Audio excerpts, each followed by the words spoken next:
List बनाओ, वजीर आजम बनते ही इन्हें फांसी लगा दूंगा। इमरान खान ने कौन से 10 लोगों की लिस्ट बनवाई, फिर क्या हुआ, तफसीलात जानते हैं इस वीडियो में। सीनियर सहाफी और तज्जिया निगार जावेद चौधरी ने अलीम खान से मुलाकात का अहवाल अपने एक कॉलम में तहरीर किया। वो बताते हैं कि मैंने अलीम खान से पूछा कि आपको सबसे ज्यादा हैरत किस बात पर हुई। जवाब में अलीम खान कहते हैं कि मैं रोज हैरान होता था। उस्मान बुजदार की एंट्री तो कमाल थी, उसने पूरे मुल्क के छक्के छुड़ा दिए, लेकिन एक और भी कमाल था जिस पर मैं रोजाना हैरान होता था। हम इलेक्शन से पहले पेशावर जा रहे थे, मैं गाड़ी चला रहा था और इमरान खान साथ बैठे थे। इमरान खान ने मोबाइल देखते देखते कहा, अलीम खान तुम एक लिस्ट बनाओ, मैं लोगों को वजीर आजम बनते ही फांसी लगा दूंगा। मैंने कहा नाम बताएं, वो नाम लिखवाते चले गए। यूं 10 लोगों की लिस्ट बन गई, लेकिन जब हमारी हुकूमत बनी तो लिस्ट का पहला नाम इमरान खान का सबसे बड़ा दोस्त था। ये हम सबका सिफारिशी भी था। बाकी 9 नाम भी खान के दोस्त बन गए और हम लिस्ट बनवाने वाले दुश्मन हो गए। वाह क्या बात थी हमारे खान।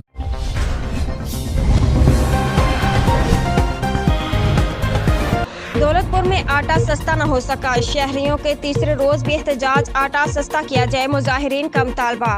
रिपोर्ट फकीर हक नवाज कलंदरी। दौलतपुर में एहतजाज के बावजूद आटा सस्ता न हो सका, शहरों का दूसरे रोज भी आटा महंगा होने के खिलाफ एहतजाजी मुजाहिरा। एहतजाजी मुजाहिरे की क़यादत समाजी रहनुमा शेर डाहरी, न्यास उन्नड़, यार मोहम्मद अबड़ू और गुलाम रसूल रिंद कर रहे थे। मुजाहिरीन ने बाब गुलन जाम से नेशनल प्रेस क्लब दौलतपुर तक एहतजाजी रैली निकाली। इस मौके पर मुकर्रिरीन ने खिताब करते हुए कहा कि हमने पहले भी एहतजाज किया है, इसके बावजूद आटे की कीमतें कम नहीं हुई। आटा महंगा होने की वजह गरीब मजदूरों के बच्चे भूखे सोने पर मजबूर हैं। दौलतपुर में आटा 140 रुपए किलो फरोख्त हो रहा है। मीरपुर खास के डिप्टी कमिश्नर की दौलतपुर में भी आटा 75 रुपए किलो फरोख्त करने का नोटिफिकेशन जारी किया जाए। दौलतपुर के शहरों नाला काम से मुतालबा किया है कि फौरी तौर पर सस्ते आटे के स्टॉल लगाए जाएं और गरीबों को सस्ता आटा मुहैया किया जाए।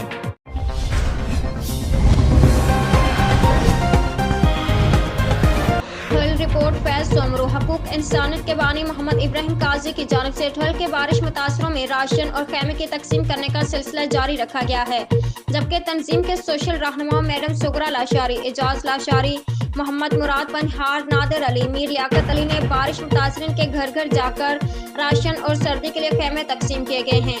इस हवाले से एजाज लाशारी ने मीडिया से गुफ्तगू करते हुए कहा कि हकूक इंसानियत नेटवर्क के अलावा सिंध के मुख्तलिफ मुतासर इलाकों में काम कर रही है। मीरपुर खास के इलाके झंडू में मुतासरीन को मुकम्मल घर बनाने का अमल जारी है, जबकि ढोल का मुतासरीन को घर बनाकर देने का सर्वे भी जारी है। सर्वे मुकम्मल होने के बाद काम शुरू कर दिया जाएगा। इसने कहा कि सर्वे के दौरान मुतासरीन में खुशी की लहर दौड़ गई थी। इस मौका पर मुतासरीन का कहना था कि आज हकूक इंसानियत ऑर्गेनाइजेशन की जानिब से समाजी वर्कर एजाज लाशारी के ताउन से हमें खैमे और राशन मिले हैं।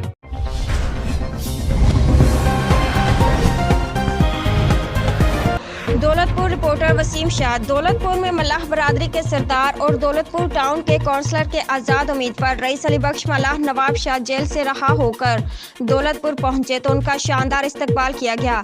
तफसीलात के मुताबिक दौलतपुर में मल्लाह बरादरी के सरदार और हालिया बल्दियाती इलेक्शन में टाउन कमेटी दौलतपुर के काउंसलर के आज़ाद उम्मीदवार रईस अली बख्श मल्लाह एक झूठे केस में गिरफ्तार थे। गुज़श्ता रोज सेशन कोर्ट नवाब शाह की अदालत ने रईस अली बख्श मल्लाह को बाइज्जत बरी कर दिया था, जो आज नवाब शाह जेल से रहा होकर दौलतपुर पहुंचे तो दौलतपुर बाईपास पर मल्लाह बरादरी की बड़ी तादाद में जमा लोगों ने शानदार इस्तकबाल किया और फूलों की पत्तियां निछावर की और रईस अली बख्श मल्लाह को उनके पेट्रोल पंप पर लाया गया, जहां रहाई की खुशी में मिठाई तकसीम की गई। इस मौके पर रईस अली बख्श मल्लाह ने सहाफियों से बातचीत करते हुए कहा कि मुझे सियासी बुनियादों पर इंतकाम का निशाना बनाया गया, क्योंकि मैंने बल्दियती इलेक्शन में आज़ाद उम्मीदवार की हैसियत से हिस्सा लिया था। उन्होंने साबिक एमपीए डॉक्टर बहादुर खान डाहरी पर भी तनकीद की और कहा कि मुखालिफिन पॉजिटिव सियासत करें और मनफी सियासत से बाज रहें।